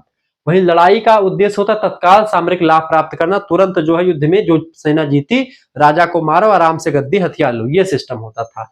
शक्ति का प्रयोग की अगर बात की है दोस्तों, तो शक्ति का प्रयोग अगर आप देखेंगे तो शक्ति का प्रयोग में क्या होता है, युद्ध में क्या होता है और उसमें सब में क्या होता है। राष्ट्र की समस्त शक्ति, सैन्य, आर्थिक, राजनीतिक, मानसिक, कूटनीतिक, सारी शक्तियां लगा करके युद्ध लड़ा जाता है। अभियान में मुख्यतः सैन्य शक्ति का योजनाबद्ध तरीके से और एक क्रम से उपयोग किया जाता है। वहीं पर लड़ाई में सैन्य शक्ति का सीमित और सीधा उपयोग किया जाता है, आमने सामने खड़े होकर के आराम से लड़ाई करी जाती है। उदाहरण की अगर बात की जाए, इस युद्ध क्या है, प्रथम विश्व युद्ध 4 वर्षों तक चला, द्वितीय विश्व युद्ध 6 वर्षों तक चला, तो ये आपका युद्ध होता है। अभियान क्या है, जैसे उसी युद्ध के दौरान नारमंडी अभियान, कुरुक्षेत्र अभियान, ये सब अभियान है। लड़ाई में वैसे पानीपत की तीसरी लड़ाई आमने सामने खड़े होकर के आराम से लड़ी गई। ठीक है, हल्दी घाटी की लड़ाई राणा प्रताप और उनके बीच में हुई थी, अकबर के बीच में हल्दी घाटी की लड़ाई। पानीपत की तीसरी लड़ाई लड़ी गई थी। ठीक है, तो पानीपत का प्रथम युद्ध, द्वितीय युद्ध, तृतीय युद्ध, सब कुछ लड़ा गया। तो ये सब आप देखेंगे, तो ये आपका तीनों में डिफरेंस हो गया। युद्ध की मूल अवधारणाओं में अगर देखेंगे तो रणनीति क्या होती है, अब इसको समझते हैं। रणनीति क्या है, स्ट्रेटेजी इसको आप कह सकते हैं। यह युद्ध की दीर्घकालिक योजना होती है जिसका उद्देश्य शत्रु को पराजित करना और युद्ध लक्ष्य प्राप्त करना होता है। एक विधि, एक स्ट्रेटेजी, एक रणनीति बनाना। इसमें संसाधनों का समुचित उपयोग, सैन्य शक्ति की तैनाती, अपने मोर्चों का चयन, राजनीतिक, आर्थिक और कूटनीतिक पहलुओं का समन्वय इसमें शामिल होता है। उदाहरण के जैसे द्वितीय विश्व युद्ध में मित्र राष्ट्रों की यूरोप में नारमंडी अभियान की समग्र योजना तैयार करना एक रणनीति कहलाती है, यानी कि कोई योजना कैसे सफल होगी उसके पीछे एक रणनीति काम करती है। तो रणनीति यह होती है। तो रणनीति अलग होती है, मतलब की जो है युद्ध अलग होता है, लड़ाई अलग होती है, सबके बारे में। तो रणनीति एक विचारिक होता है, प्लान बनाना, कैसे प्लान करना, कैसे कैसे कहां पर जाना, कैसे जो है अभियान को सफल बनाना है। तो ये आपका यही डिसाइड करता है रणनीति। युद्ध कौशल क्या होता है, टेक्टिक्स कहते हैं युद्ध कौशल, यानी कि यह युद्ध के दौरान युद्ध भूमि पर अपनाई जाने वाली अल्पकालिक और व्यवहारिक विधियां होती है। तुरंत जो है, जैसे एक आपका वो सफल नहीं हो रहा है कोई सिस्टम, तो तुरंत जो है दूसरा सिस्टम बना ले, तुरंत दूसरा नियम आपने बना दिया युद्ध के दौरान ही, युद्ध में ही। ठीक है, ये चीजें होती है। इसका उद्देश्य निकट युद्ध में विजय प्राप्त करना, शत्रु को क्षति पहुंचाना और अपने सैनिकों की सुरक्षा करना होता है। युद्ध कौशल, इसमें सैनिकों की तैनाती, हमला, रक्षा, पीछे हटना, घेराबंदी, छापामार कार्रवाई, ये सब शामिल होता है। जैसे कहां पर कितने युद्ध को रहेंगे, कहां पर कितने सैनिक रहेंगे, किस तरीके से हमला करना है, अगर शत्रु सेना हावी है तो कैसे भागना है, ये सब चीजें युद्ध कौशल के अंतर्गत आती हैं। जैसे कारगिल युद्ध 1999 में भारतीय सेना द्वारा ऊंची चोटियों पर कब्जा करने के लिए रात में चढ़ाई करना, एक युद्ध कौशल की रात में चढ़ाई कर लेंगे और मॉर्निंग में उसको जो है हम तुरंत कब्जा कर लेंगे वहां पर। दुश्मन की चौकियों पर सीधा हमला कर देना, उनकी चौकी उड़ा देना ताकि वहां से कोई रिप्ले ही ना आए, ये सब युद्ध कौशल का प्रयोग ही था। ठीक है, युद्ध कौशल ही होता है। रणनीति और युद्ध कौशल में क्या डिफरेंस है इसको भी समझ लेते हैं। देखिए, अर्थ के आधार पर अगर अंतर की अगर बात की जाए तो रणनीति जो दोस्तों होती है युद्ध की दीर्घकालिक लंबे समय के लिए व्यापक और एक समग्र योजना तैयार करती है। युद्ध कौशल टैक्टिक्स जो होता है वो दोस्तों तत्काल निर्णय लेना होता है युद्ध की भूमि में ही। युद्ध भूमि पर तत्कालिक और अल्पकालिक उपाय और विधियां होती जो तुरंत अपने जो है सैनिकों को बचाने के लिए, अपने सैनिकों को युद्ध में विजय दिलवाने के लिए अपनाई जाती है। क्षेत्र रणनीति दोस्तों बृहत स्तर पर राष्ट्र, मोर्चा, संपूर्ण युद्ध में अपनाई जाती है। युद्ध कौशल सीमित क्षेत्र, विशिष्ट युद्ध स्थल पर या मोर्चों पर अपनाई जाती है। समय युद्ध रणनीति जो होती है दीर्घकालिक, महीनों तक, वर्षों तक चलती रहती है, जबकि युद्ध कौशल अल्पकालिक होता है, कुछ दिनों में, कुछ घंटों में, कुछ क्षणों के लिए बनाया जाता है कि तुरंत भाई ऐसा कर लेते हैं, उधर से करो, इधर से करो, इसे रात में ही कारगिल के युद्ध में पहाड़ी पर चढ़ करके विजय प्राप्त करना। उद्देश्य की बात की तो युद्ध का लक्ष्य प्राप्त करना, शत्रु की समग्र क्षमता को नष्ट करना, ये रणनीति होती है, जबकि युद्ध कौशल युद्ध में विजय प्राप्त करना और शत्रु को क्षति पहुंचाना, ये होता है युद्ध कौशल। ठीक है, दोनों का मतलब एक ही होता है। क्लियर?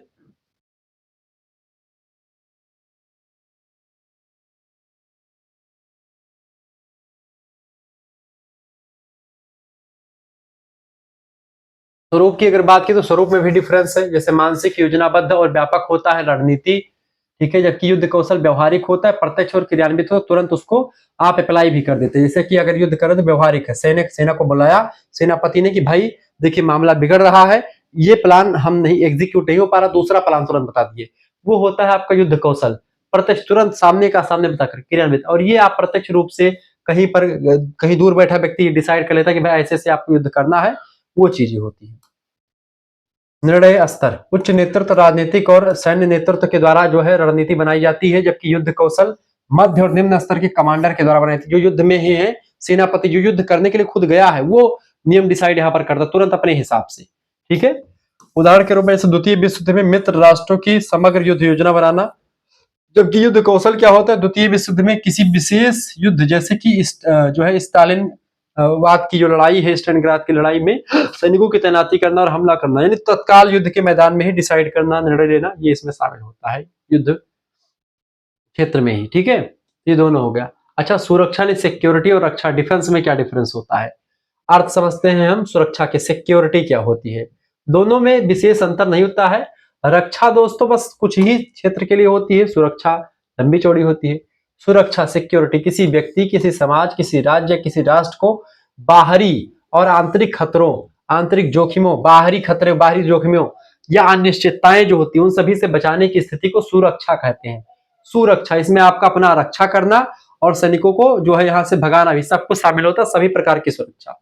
डिफेंस मतलब होता है रक्षा करना, राष्ट्र की संप्रभुता, सीमा और नागरिकों की रक्षा के लिए सैन्य शक्ति और साधनों का प्रयोग करना रक्षा कहलाता है। डिफेंस, जैसे आपके ऊपर किसी ने आक्रमण कर दिया, किसी दूसरे देश की सेना ने आक्रमण कर दिया, तो हमने अपने डिफेंस में जो है वहां पर सेना को लगा करके और डिफेंस किया, तुरंत लड़ाई करना शुरू कर दिया। तो रक्षा में दोस्तों सैनिक कार्रवाई ज्यादा होती है, सुरक्षा में सैनिक कार्रवाई के अलावा और तमाम प्रकार के साधन अपनाए जाते हैं। यह बात आप ध्यान रखेंगे। क्लियर, ये बात आप ध्यान रखेंगे। अब आगे बढ़ते हैं, सुरक्षा और रक्षा में अंतर समझेंगे, लेकिन सबसे पहले प्रकार समझते हैं।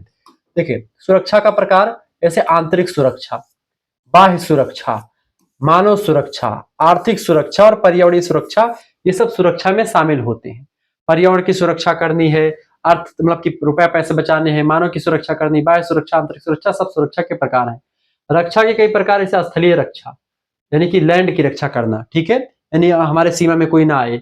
एयर डिफेंस यानी कि वायु रक्षा, नौसेना यानी समुद्री रक्षा करना, अंतरिक्ष की रक्षा करना, परमाणु की रक्षा करना, ये सब रक्षा के प्रकार। रक्षा दोस्तों बेसिकली सैनिक गतिविधियों से ही रिलेटेड होती है, जबकि आंतरिक सुरक्षा संपूर्ण क्षेत्रों से संबंधित होती है। ये इसका अंतर रहा।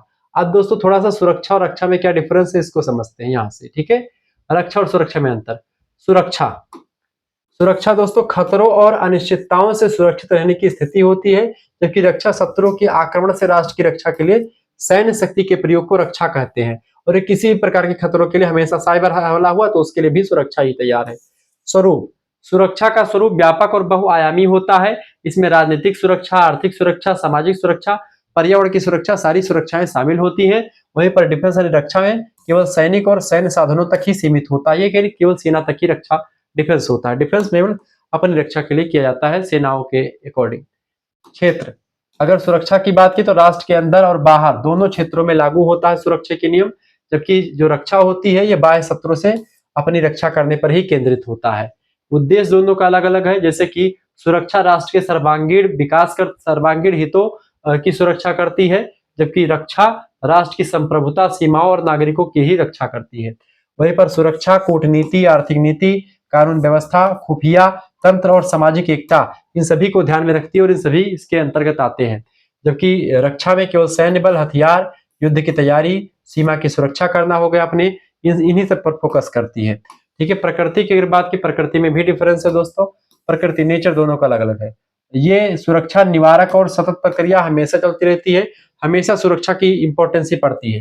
लेकिन रक्षा जो होती है केवल प्रतिरोधक और आवश्यक रूप से प्रतिक्रियात्मक होती, जब जरूरत होती तब इसकी प्रतिक्रिया आती, तब सेना, जैसे किसी ने आक्रमण किया तभी सुरक्षा, तब रक्षा शामिल होती है। लेकिन सुरक्षा जो होती है सभी क्षेत्रों में शामिल होती है। राष्ट्रीय सुरक्षा के तत्व की अगर बात की जाए, एलिमेंट्स ऑफ नेशनल सिक्योरिटी की, तो भौगोलिक अखंडता, राजनीतिक स्थिरता, आर्थिक समृद्धि, सामाजिक एकता और सद्भाव, सैन्य शक्ति और तैयारियां, ये सब इसके तत्व होते हैं। इसके अलावा आंतरिक सुरक्षा, कानून व्यवस्था बनाए रखना, तकनीकी और साइबर सुरक्षा करना, पर्यावरण सुरक्षा करना, ऊर्जा और खाद्य की सुरक्षा करना, कूटनीतिक संबंध बनाना, अंतर्राष्ट्रीय सहयोग, ये सब दोस्तों राष्ट्रीय सुरक्षा के एलिमेंट्स होते हैं, तत्व होते हैं।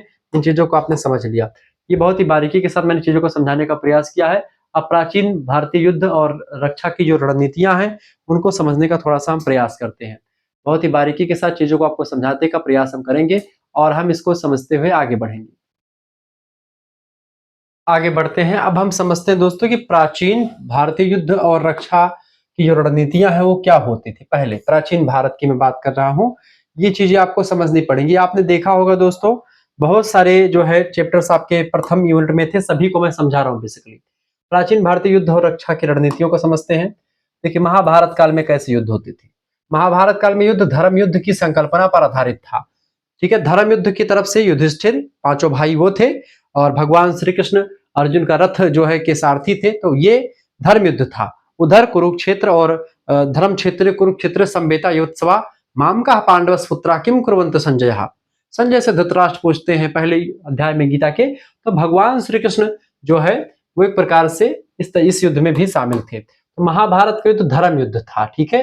वो धर्म की स्थापना के लिए किया गया था। जब जब हुई धर्म की हानि, बाढ़े असुर महाअभिमानी, तब तब धरि प्रभु विविध शरीरा। ठीक है। आते हैं भगवान रक्षा करने के लिए। युद्ध से पूर्व शांति का प्रस्ताव पहले भेजा जाता है। इस शांति का प्रस्ताव भगवान श्री कृष्ण ने भेजा था। किसके पास? दुर्योधन के पास। क्या लिखा है रश्मिरथी में कि शांति दूत बनकर के जब भगवान जाते हैं, ठीक है, भगवान युद्ध भीषण विध्वंस बचाने को, ठीक है, सबको सुमाग्र पर लाने को भगवान हस्तिनापुर लाए आए, पांडवों का संदेशा लाए। दो न्याय अगर तो आधा दो, वरना उसमें भी यदि बाधा हो, दे दो केवल 5 ग्राम, रखो अपनी धरती तमाम, हम वही खुशी से खाएंगे, परिजन परस न उठाएंगे। ये युधिष्ठिर की तरफ से भगवान श्री कृष्ण शांति दूत बनकर के ये आए हैं हस्तिनापुर के राज दरबार में। हम वही खुशी से खाएंगे, परिजन परस न उठाएंगे। ठीक है। आगे कहते हैं दोस्तों कि दुर्योधन वह भी दे न सका, आशीष समाज की ले न सका, ऊपर से हरि को बांधने चला, जो असाध्य था साधने चला। ठीक है। भगवान को बांधने के लिए दुर्योधन ने अपने दूत को, मतलब कि जो है कहा, शांति दूत को बांधना बहुत ही जो है बहुत निंदनीय कार्य होता है। भगवान ने कहा, अरे मूर्ख, तू मुझे बांधेगा? या देख गगन मुझ ले लय है, या देख पवन मुझ में लय है, मुझ में विलीन संसार सकल, सब यहीं से भोजन पाते हैं, सब इसी में बसे हुए हैं, तो मुझे बांधने चला है। भगवान ने कहा कि हा हा दुर्योधन बांध मुझे, जंजीर बढ़ाकर साध मुझे, हा हा दुर्योधन बांध मुझे, अगर तुम्हारे अंदर हिम्मत है तो बांध सकता है मुझे। तो युद्ध से पहले शांति का प्रस्ताव पहले भेजा जाता था ताकि युद्ध ना हो। इस काल में व्यूह रचना, जिसमें चक्र व्यूह, गरुड़ व्यूह, पद्म व्यूह, ऐसे तमाम प्रकार के व्यूह होते थे। चक्र व्यूह आप देखते थे, उसको भेदने का काम कौन, केवल अर्जुन जानते थे, और बनाना कौन जानता, चक्र व्यूह को द्रोणाचार्य केवल बनाना जानते थे, उसको भेदना अर्जुन जानते थे बस, और कोई नहीं जानता था। अर्जुन का बालक था अभिमन्यु, वो भी जानता था, लेकिन वो अपनी माता के गर्भ में ही सीखा था, तो उसमें उतना ज्यादा सीख नहीं पाया था। लास्ट वाला पोर्शन में उनकी माता जी सो गई थी, नहीं तो पूरा सीख लेता। गरुड़ व्यूह होता था, गरुड़ व्यूह, गरुड़ के पक्षी ऐसा बनता था। पद्म व्यूह होता था, ऐसे ये सब बनते थे। ठीक है, इन सभी व्यूह को भेदना बहुत कठिन काम होता था। ठीक है, इसका विशेष महत्व था। रथ, गज, अश्व, यानी कि रथ होते थे, घोड़ा, हाथी, और जो पैदल पदाति यानी पैदल चलने वाले सैनिक, संगठित उपयोग किया जाता था इनका। युद्ध के नियम थे, सूर्यास्त के बाद युद्ध नहीं करना है, निहत्थों पर वार नहीं करना है, घायलों पर प्रहार नहीं करना है, रथी रथी से युद्ध करेगा, महारथी महारथी से युद्ध करेगा। ठीक है, और इसके अलावा पदाति से पदाति युद्ध करेंगे। ठीक है, अश्वारोही से अश्वारोही लड़ेगा, गज वाला गज से लड़ेगा। इस तरीके से नियम कायदे बने हुए थे। ठीक है, ऐसा नहीं कि कोई महारथी सेना को संहार कर ली। ये सब रामायण काल में आप देखेंगे, रामायण काल में भी जो है धर्म युद्ध ही चला था। रामायण काल में युद्ध मुख्यतः धर्म और नैतिकता की रक्षा के लिए लड़े गए। युद्ध से पूर्व शत्रु को समझाया जाता था, शांति का अवसर। अंगद गए थे शांति दूत, भगवान श्री राम का शांति दूत कौन बनकर गया था, अंगद गए थे, लेकिन रावण नहीं माना। वानर सेना का संगठन, सूचना संकलन, गुप्तचर व्यवस्था का उत्तम उदाहरण आपको दिखाई पड़ता है रामायण में। रामायण मूवी भी एक आ रही, बड़ी धाकड़ मूवी आप देख रहे, तैयार हो रही है, देखने में मजा आएगा, दीपावली को आ रही है। ठीक है, तो दोस्तों, तो आप देखेंगे वहां पर एक युद्ध कौशल भगवान राम का आप देखिएगा, नर और बानर मिलकर के किस तरीके से जो तीनों लोगों का स्वामी महाराज रावण है उसको जो है पराजित कर देते। ब्रह्मा जी का वरदान भी उसके साथ है। सेतु बंद, राम सेतु का निर्माण किया, महान सैन्य प्रबंधन का उदाहरण है। इतने लंबे समुद्र पर पत्थरों से पुल बांध देना बहुत बड़ी बात है। ठीक है, दूसरी सेनाएं होती हैं, नदियां पार करने से डर जाती, नदियों की इस पार नहीं आती थी। भगवान राम की सेना में इतना मनोबल कहां से है, चूंकि नेतृत्व क्षमता किसने दी, भगवान श्री राम ने दी। ठीक है, युद्ध में नेतृत्व, अनुशासन और समन्वय पर विशेष बल दिया गया। भगवान राम एक बार बोल देते थे, वानर लोग पूरा करते रहते थे। आप सोचो कि वो वानर लोग जो है पूरा युद्ध की तैयारी के लिए पूरा पुल बांध करके गए, फिर यहां से जाकर के तब रावण को हराया, उनके घर में जाकर के हराने का काम किया। तो ये बहुत बड़ी बात है अपने आप में। कौटिल्य के अर्थशास्त्र में आप देखें युद्ध के नियम भी बताए गए हैं। चाणक्य ने अर्थशास्त्र में राज्य की सुरक्षा और विजय के लिए विस्तृत नीतियां बनाई हैं। साम, दाम, दंड, भेद, ये 4 उपाय शत्रु पर विजय के साधन बताए हैं चाणक्य ने। गुप्तचर व्यवस्था, मित्र शत्रु की पहचान करना, कूटनीति बनाना, युद्ध की तैयारी, रक्षा प्रबंधन, इन पर विशेष बल दिया है चाणक्य जी ने। ठीक है, क्योंकि चाणक्य ने आप देखते हैं जो क्या नाम है, उस समय बहुत ज्यादा भारत विजय पर निकला था, पूरे दुनिया की विजय पर निकला था। सिकंदर को वापस जाने में सबसे बड़ी भूमिका इन्हीं भाई साहब की थी, चाणक्य महोदय की। बहुत बड़े विद्वान थे, इन्होंने ऐसी भ्रामक जानकारियां फैला दी कि उनकी सेना, सिकंदर की सेना जो है वैसे ही भाग गई जो है वहां से। ठीक है, मंडल सिद्धांत के अनुसार राज्य अपनी रक्षा के लिए मित्र राज्यों से सहयोग कर सकता है। तो ये तमाम सारी चीजें जो है बताई हैं। सप्त जो है सप्तांग बताए, सप्तांग सिद्धांत बताए, मित्र और कौन कौन से शत्रु होते हैं, सब पूरा चीजों ने बताई। चतुरांगणी सेना भी आपको वहां पर दिखाई पड़ती है। प्राचीन भारत में सेना को 4 भागों में विभाजित किया गया था, जिसे चतुरांगणी सेना कहते हैं। पहला होता था दोस्तों रथी, जो रथ पर सवार होता था।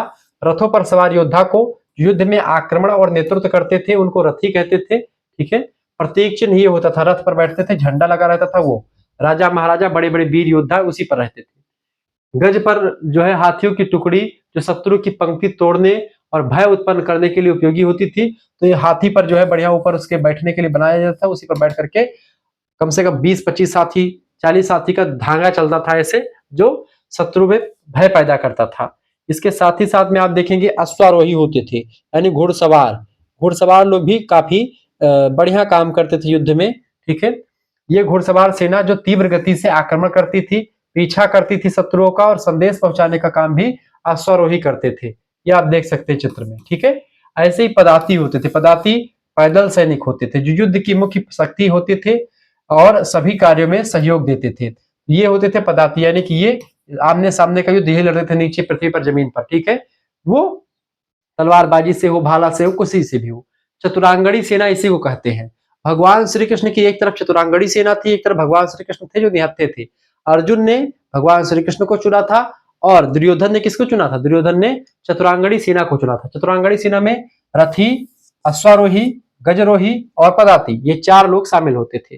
प्राचीन भारतीय युद्ध केवल बल पर नहीं बल्कि नीति, धर्म, कूटनीति, संगठन, अनुशासन और तकनीकी पर आधारित था। हमारे यहाँ पर जो युद्ध ऐसा था, आप देखते पृथ्वीराज चौहान ने मोहम्मद गौरी को नहीं मारा चूंकि वो घायल हो गया, निहत्था हो गया, इसीलिए उसको छोड़ दिया। फिर 1 साल बाद वो आया, फिर से पराजित कर दिया पृथ्वीराज चौहान जी को। यानी कि हमारे यहाँ पर युद्ध जो है, भले ही हम विजयी ना हो पाए, लेकिन हमेशा कोई कूटनीति का प्रयोग कभी नहीं करेंगे। अगला, प्रमुख युद्ध नीतियां जो पहले थी, जैसे धर्म युद्ध की भावना। युद्ध केवल धर्म, न्याय और रक्षा के लिए किया जाता था। समय का चयन, यानी उचित समय, उचित स्थान और परिस्थितियों को देख करके युद्ध करते थे। जैसे बारिश बूंदी का मामला, तो युद्ध नहीं होता था। युद्ध एक विशेष समय पर, विशेष स्थान पर होगा, एक समय निर्धारित होगा, नियम कायदे डिसाइड होंगे, सब बैठ कर बातचीत करके तब युद्ध करेंगे। शत्रु का अध्ययन, शत्रु की शक्ति, कमजोरी और मंशा को जान करके योजना बनाई जाती थी और युद्ध किए जाते थे। ठीक है, ये सब चीजें होती थी। आगे बढ़ते हुए चीजों को जानने का प्रयास करते हैं। छल और माया का प्रयोग, शत्रु को भ्रमित करने के लिए माया, युक्ति और छल का प्रयोग भी कभी कभी किया जाता था। उपाय चतुष्ट, यानी साम दाम दंड भेद का प्रयोग शत्रु को बस में करने की नीति अपनाई जाती थी। विजय के बाद क्षमा, पराजित शत्रु के साथ उचित व्यवहार किया जाता था, यानी ऐसा व्यवहार नहीं किया जाता था। इसीलिए आप देखते हैं राजा पुरु से जब पूछा गया सिकंदर के द्वारा, जब पुरु को हरा दिया राजा सिकंदर ने, तो सिकंदर ने पूछा कि तेरे साथ क्या व्यवहार किया जाए। राजा पुरु ने बड़ा जवाब दिया, पोरस ने कहा कि जो एक वीर दूसरे वीर के साथ करता है, ऐसा व्यवहार हमारे साथ किया जाए। तो इस तरीके से एक वीर दूसरे वीर के साथ जो व्यवहार करता है, भले ही वो कोई युद्ध में शासक हार गया हो, लेकिन फिर भी हारा जरूर है, लेकिन वो एक राजा है, एक योद्धा है, उसका सम्मान करना फर्ज होता है। ठीक है, ये सब चीजें इसमें शामिल। तो युद्ध के कुछ नियम होते थे, नीतियां होती थी। दूसरा, व्यूह रचना में आप देखते हो तो कई प्रकार के व्यूह आपको दिखाई पड़ते हैं। जैसे कि व्यूह रचना में युद्ध में सैनिकों की विशेष रचना को व्यूह कहा जाता था। जैसे कि आकृति, जैसे चक्र व्यूह, चारों तरफ से सैनिक खड़े होते थे, बीच में जो है महारथी लोग होते थे और बीच में कई सारे महारथी, इसके जैसे चारों तरफ सैनिक खड़े हैं, उसके बीच में तमाम सारे मतलब 4-5 रथी खड़े हैं और एक सेना मतलब एक ऐसी एक तरफ जो है बहुत ढीला ढाला व्यक्ति खड़िया जाता था ताकि वो जो है उसको चीर करके निकल जाए, और जब वो निकल कर बीच में आता था, चारों तरफ से इसकी सेनाएं घेर करके इसको मार देती थी। ये चक्रव्यूह था, अभिमन्यु इसी में फंसा था। ठीक है, पदम व्यूह होता था। पदम व्यूह कुछ इस तरीके से होता था, ये देखिए। ठीक है, गरुड़ व्यूह, ये गरुड़ पक्षी की तरह की, यानी कि यहाँ पर सेना ऐसी खड़ी थी लाइन से, एक सेना मजबूत यहाँ पर खड़ी होती थी, फिर इस तरीके से गरुड़ व्यूह होता था। ये गरुड़ व्यूह होता था। इसको छोड़ने के लिए सर्प व्यूह का प्रयोग या सर्प तरीके से आते थे लोग और उसको पराजित करते थे। ठीक है, मकर व्यूह होता था। ठीक है, इस तरीके से बनता था, मछली की आकृति का। श्रृंग व्यूह दोस्तों इस तरीके से बनता था। ठीक है, सूची व्यूह दोस्तों इस तरीके से बनता था। आप सूची व्यूह इस तरीके से, मकर व्यूह इस तरीके से, मतलब ये व्यूह की रचना होती थी। ठीक है, ताकि जो है शत्रु को घेर करके, शत्रु को चारों ओर से घेरना, तोड़ना और भ्रमित करने के लिए ये व्यूह की रचना करी जाती थी। अगर युद्ध कौशल में आप माहिर है, निपुण है, तो व्यूह को समझ जाते थे और समझ करके तब युद्ध कौशल दिखाते थे तो बच जाते थे। अगर आपने नहीं समझा तो आप पराजित होने से आपको कोई बचा नहीं सकता था, आप युद्ध में मारे जाएंगे। अगर व्यूह सही तरीके से आपने नहीं भापा, नहीं पढ़ा, तो व्यूह में अगर फंस गए तो फिर आपको निकलना बड़ा मुश्किल हो जाता था। ठीक है, तो ये थी व्यूह रचना कुछ। ठीक है, अच्छा, गुप्तचर व्यवस्था का बढ़िया प्रावधान था। आप देखेंगे व्यूह रचना बड़ी जबरदस्त हुआ करती थी। ठीक है,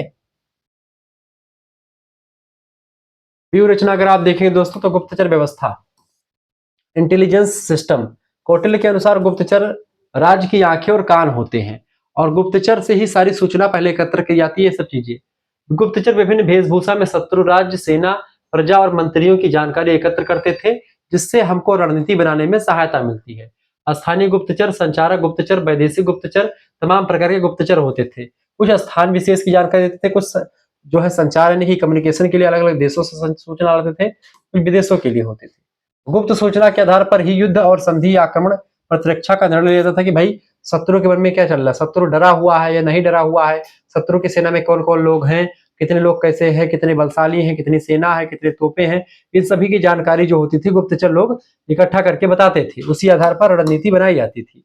ठीक है, अगला, जैसे आजकल एजेंट होते नहीं है, ऐसे ही गुप्तचर होते थे पहले। आधुनिक समय में महत्व, इंपॉर्टेंस इन मॉडर्न टाइम्स में क्या इंपॉर्टेंस है हमारी प्राचीन युद्ध कला की। देखिए, प्राचीन भारतीय युद्ध नीतियां आज भी सैन्य शिक्षा, नेतृत्व और रणनीति निर्माण में उपयोगी होती है।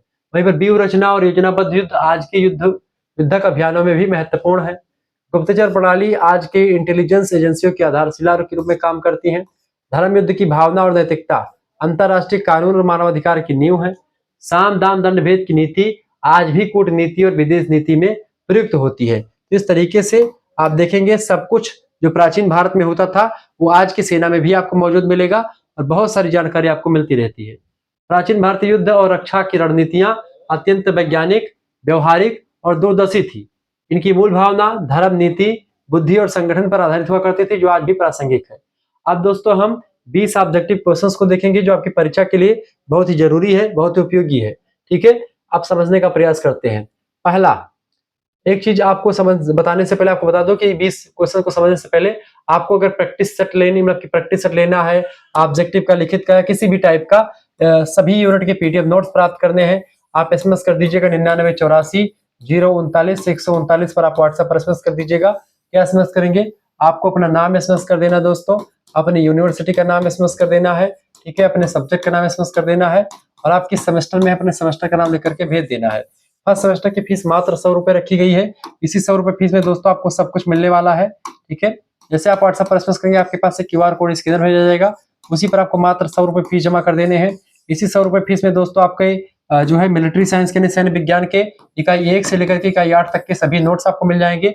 आंसर शीट भी साथ में रहेगी, ऑब्जेक्टिव क्वेश्चन भी रहेंगे, लिखित टाइप के क्वेश्चंस की प्रैक्टिस सेट तैयार हो रही है। इंपॉर्टेंट क्वेश्चन सत्य लघु उत्तरीय, लघु उत्तरीय, दीर्घ उत्तरीय, वो सब भी आपको मिलेंगे। इकाई 1 से लेकर के इकाई 8 तक पूरी जानकारी आपको मिलेगी। इसके साथ ही साथ में दोस्तों सबसे इंपॉर्टेंट बात यह है कि केवल मिलिट्री साइंस का नहीं, मिलिट्री साइंस के साथ आपका हिस्ट्री सब्जेक्ट है, जियोग्राफी सब्जेक्ट है या अन्य तमाम प्रकार के सब्जेक्ट है, सभी सब्जेक्ट की तैयारी मात्र इसी 100 रुपए में हो जाएगी। अगर आप फर्स्ट एंड सेकंड 2 सेमेस्टर का एक साथ फीस जमा करते हैं, जो बच्चे उनके लिए ऑफर लॉन्च किया गया है। फर्स्ट सेमेस्टर का फीस 100 रुपए है, बाद में सेकंड का भी जुड़ेगी, जब फर्स्ट का पेपर दे लेंगे तो फिर 100 रुपए लगेगा सेकंड सेमेस्टर का भी। तो 200 रुपए होते हैं 2 सेमेस्टर का फीस, लेकिन अभी अगर लेंगे तो 150 रुपए फीस अगर आप जमा करते इकट्ठा तो आपका फर्स्ट सेमेस्टर का फीस जमा हो जाता है और सेकंड का भी जमा हो जाता है, जिसमें आप 1 साल तक पढ़ते रहते हैं। 1 साल तक यानी कि फर्स्ट सेमेस्टर पूरा आपके पेपर तक पढ़ाया जाएगा, फिर उसके बाद में आपको सेकंड सेमेस्टर वाले ग्रुप में जोड़ा जाएगा। अब सेकंड सेमेस्टर की तैयारी उसमें होगी पूरा 6 महीने और इस तरीके से पूरा 1 साल आप पढ़ेंगे 150 रुपए फीस में। केवल एक सब्जेक्ट नहीं बल्कि सभी सब्जेक्ट, को करिकुलर, मेजर, माइनर, सारी चीजें आपको मिलेंगी मात्र और मात्र 150 रुपए फीस में 1 साल तक। फर्स्ट सेमेस्टर पूरा सेकंड सेमेस्टर सभी विश्वविद्यालय के बच्चे पढ़ सकते हैं। राम मनोहर लोहिया विश्वविद्यालय, वीर बहादुर सिंह पूर्वांचल विश्वविद्यालय, महात्मा गांधी काशी विद्यापीठ, जननायक चंद्रशेखर बलिया विश्वविद्यालय, महाराजा सुहेलदेव आजमगढ़ विश्वविद्यालय, सिद्धार्थ यूनिवर्सिटी कपिलवस्तु, मां पाटेश्वरी बलरामपुर विश्वविद्यालय, मां विंध्यवासिनी मिर्जापुर विश्वविद्यालय, मां जो है जमशेदपुर यूनिवर्सिटी। इसके अलावा आपका जो है मासा कुंभरी, Raja Mahendra Pratap Singh state university, MJ प्यारे बरेली रोहिलखंड, मासा कुंभरी सहारनपुर। ठीक है, इसके अलावा आपका दीनदयाल उपाध्याय गोरखपुर विश्वविद्यालय, जननायक चंद्रशेखर बलिया विश्वविद्यालय, छत्रपति साहूजी महाराज कानपुर विश्वविद्यालय, चौधरी चरण सिंह विश्वविद्यालय, डॉक्टर भीमराव अम्बेडकर आगरा विश्वविद्यालय, बुंदेलखंड यूनिवर्सिटी झांसी बिहार के विश्वविद्यालय, राजस्थान के विश्वविद्यालय।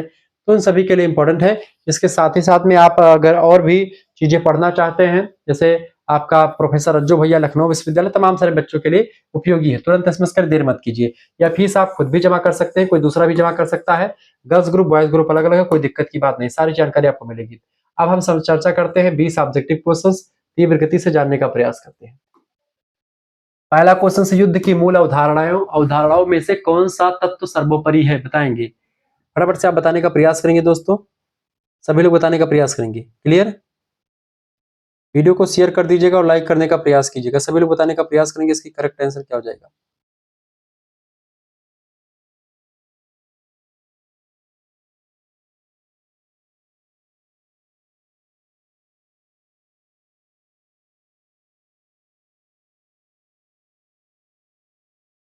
चले बताइए भाई, तो इसका करेक्ट आंसर क्या हो जाएगा? सी ऑप्शन, उद्देश्य। युद्ध की मूल अवधारणाएं जो होती हैं, उद्देश्य जो तत्व होता है सर्वोपरि होता है, ये बात आप ध्यान रखेंगे। उद्देश्य क्या होता है? उद्देश्य जो होता है वो सर्वोपरि होता है। बिल्कुल क्लियर? आगे बढ़ा जाए, आगे बढ़ते हैं और भी चीजों को जानने का प्रयास करते हैं। वीडियो को शेयर कर दीजिएगा और लाइक करते रहिएगा, क्योंकि इसी प्रकार से इन्फॉर्मेटिव वीडियो में लगातार आपके लिए लाता रहता हूँ। ठीक है, तो ये आपका हो जाएगा सी ऑप्शन। दूसरा प्रश्न आप देखेंगे, रणनीति यानी स्ट्रेटजी का मुख्य उद्देश्य क्या है। रणनीति का मुख्य उद्देश्य दोस्तों दीर्घकालिक लक्ष्य निर्धारित करना रणनीति होता है। बी ऑप्शन करेक्ट आंसर हो जाएगा। युद्ध कौशल जो है टैक्टिक्स क्या होता है, ये दोस्तों क्या होता है, ये अल्पकालिक योजना होती है, युद्ध के समय में ही बनाई जाती है, युद्ध भूमि पर ही। रणनीति और युद्ध कौशल में मुख्य अंतर क्या होता है, ये दोनों में मुख्य अंतर समय का अंतर होता है दोस्तों। ऑप्शन नंबर इसका ए करेक्ट आंसर हो जाएगा। अगला क्वेश्चन आप देखेंगे, 5वां नंबर प्रश्न आपकी स्क्रीन पर आ चुका है। 5 नंबर प्रश्न सुरक्षा प्रश्न देखेंगे दोस्तों। क्या है आपका सुरक्षा जो होती है, सिक्योरिटी का तात्पर्य क्या है? सिक्योरिटी खतरों से बचाव होता है। ऑप्शन नंबर इसका बी करेक्ट आंसर हो जाएगा।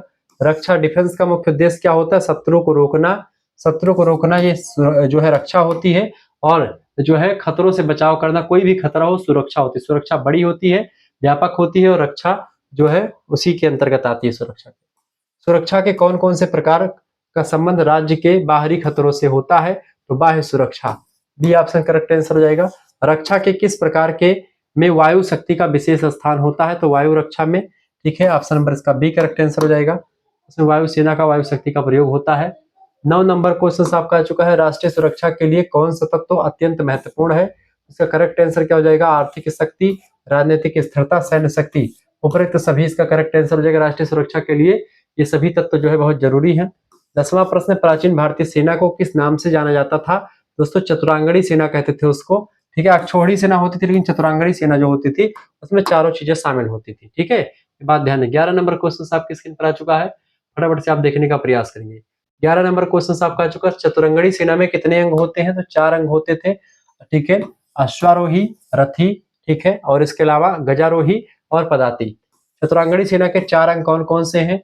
तो रथ, गज, पदाती और अश्व। ऑप्शन नंबर इसका ए करेक्ट आंसर हो जाएगा। अगला क्वेश्चन आपकी स्क्रीन पर आ चुका, फटाफट से आप देखने का प्रयास करेंगे। वीडियो को लाइक कर दीजिएगा, चैनल पर नए हैं तो प्लीज चैनल को सब्सक्राइब भी कर दीजिएगा, ठीक है।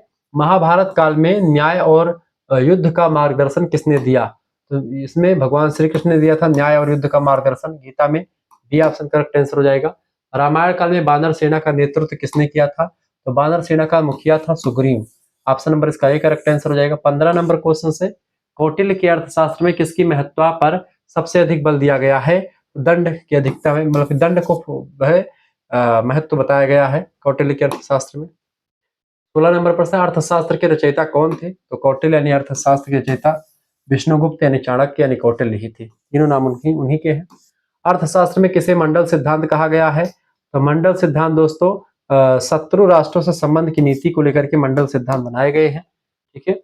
अगला 18 नंबर क्वेश्चन से, प्राचीन भारतीय युद्ध नीति में साम, दाम, दंड, भेद किससे संबंधित है? तो ये दोस्तों कूटनीति से संबंधित होता है। ऑप्शन नंबर इसका बी करेक्ट आंसर हो जाएगा। 19 नंबर क्वेश्चन आपका आ चुका है। गुप्तचर व्यवस्था का मुख्य उद्देश्य क्या था? गुप्तचर व्यवस्था का मुख्य उद्देश्य दोस्तों क्या था? ये तो उद्देश्य था शत्रु की सूचना को प्राप्त करना, शत्रु से जानकारी प्राप्त करके अपने खेमे में शत्रु की जानकारी पहुंचाना। 20 नंबर क्वेश्चन आपका है, प्राचीन भारतीय युद्ध और रक्षा रणनीतियों का आधुनिक युद्ध में महत्व क्या है? प्राचीन भारतीय युद्ध और रक्षा रणनीतियों का आधुनिक युद्ध में महत्व क्या है दोस्तों? इसका महत्व है आधुनिक रणनीतियों की नींव। ऑप्शन नंबर इसका सी करेक्ट आंसर होगा। इस तरीके से आपने 20 ऑब्जेक्टिव क्वेश्चंस को देख लिया, जो आपकी परीक्षा के लिए बहुत ही उपयोगी है, बहुत ही जबरदस्त है।